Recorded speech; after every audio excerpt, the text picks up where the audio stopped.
আবারও হাসিম দাদা জলের নিচে ডুব দেন। এভাবে একটার পর একটা ড্রাম লাগাতে থাকেন। কাজটা যেন এক যুদ্ধ।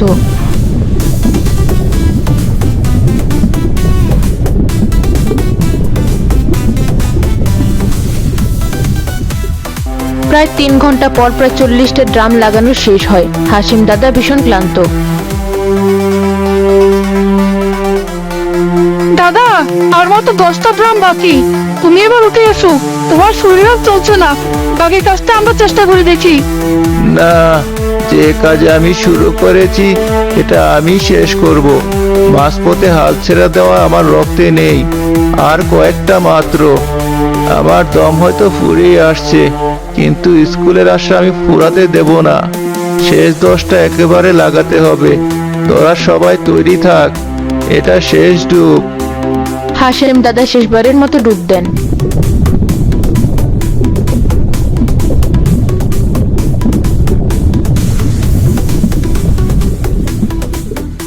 এবার অনেকক্ষণ সময় কেটে যায়। জল থেকে কোনো বুদবুদও ওঠে না। দড়িটাও স্থির থাকে। দাদা, দাদা তো আর উঠছে না। রফিক ভাইয়া, দাদা কি বিপদে পড়েছে? দাদা কোথায় গেল? সর্বনাশ, চাচা কি কোনো বিপদে পড়লেন? তার দম ফুরিয়ে গেল না তো? চলো আমরা সবাই জাপ দেই, আর অপেক্ষা করা ঠিক হচ্ছে না। থামো, সবাই থামো, তাড়াহুড়ো করো না। দাদা, দাদা বলেছিল। ঠিক সেই মুহূর্তে একটা আশ্চর্য ঘটনা ঘটে। পুরো স্কুল ঘরটা একটা মৃদু কিন্তু জোরালো কাঁপুনি দিয়ে ধীরে ধীরে শব্দ করে জলের উপর ভেসে উঠতে শুরু করে। ওই দেখো, ওই দেখো, স্কুলটা ভাসছে। হাসিম দাদা পেরেছে, আমাদের স্কুলটা ভেসে উঠেছে।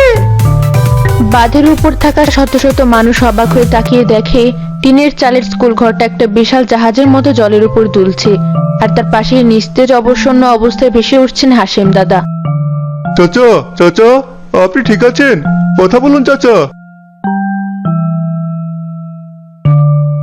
আমি আমি ঠিক আছি। দেখ, তোদের স্কুল আর আর ডুববে না।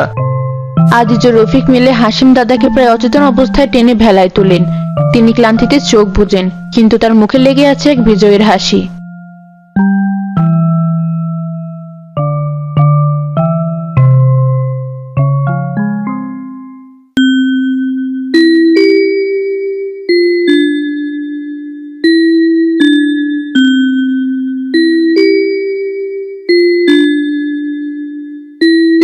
আমার সাহসী ছাত্রছাত্রীরা সবাই এসে গেছো?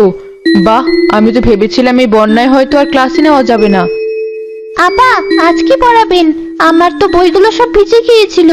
দাদা ওগুলো রোদে শুকাতে দিয়েছে, কিন্তু পাতাগুলো সব ফুলে গেছে। আমার অঙ্ক খাতাটা পাওয়া যায়নি আপা, মনে হয় স্রোতে ভেসে গেছে। কোনো চিন্তা নেই, আজ আমরা কোনো বই থেকে পড়বো না। আজ আমরা আমাদের জীবন থেকে পড়বো, আমাদের চারপাশ থেকে পড়বো। বলতো, এই যে আমাদের স্কুলটা জলের উপর একটা নৌকার মতো ভাসছে, এটা কার জন্য সম্ভব হয়েছে? হাসিম দাদার জন্য। ঠিক। তাহলে আজ আমরা আমাদের ডুবুরি দাদাকে নিয়ে একটা রচনা লিখব। যার লেখা সবচেয়ে ভালো হবে, সবচেয়ে আন্তরিক হবে, তাকে আমি আমার নিজের পক্ষ থেকে একটা নতুন খাতা আর একটা নতুন কলম উপহার দেব। আপা, আমি লিখবো। আমি তো সব নিজের চোখে দেখেছি। দাদা কিভাবে জীবনের ঝুঁকি নিয়ে আমাদের জন্য, আমাদের স্কুলের জন্য লড়াই করেছেন। আমি সব লিখবো।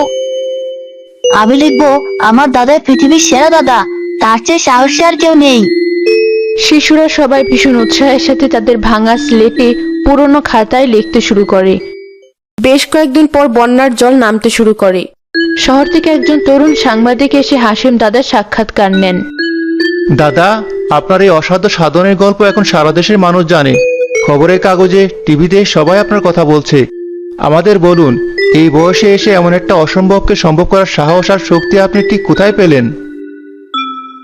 সাহস তো আমি আমার নাতিদের চোখের জলে পেয়েছি বাবা। ওরা যখন ওদের স্কুলটা হারানোর ভয়ে আমার সামনে অজরে কাঁদছিল, তখন আমি স্থির থাকতে পারিনি।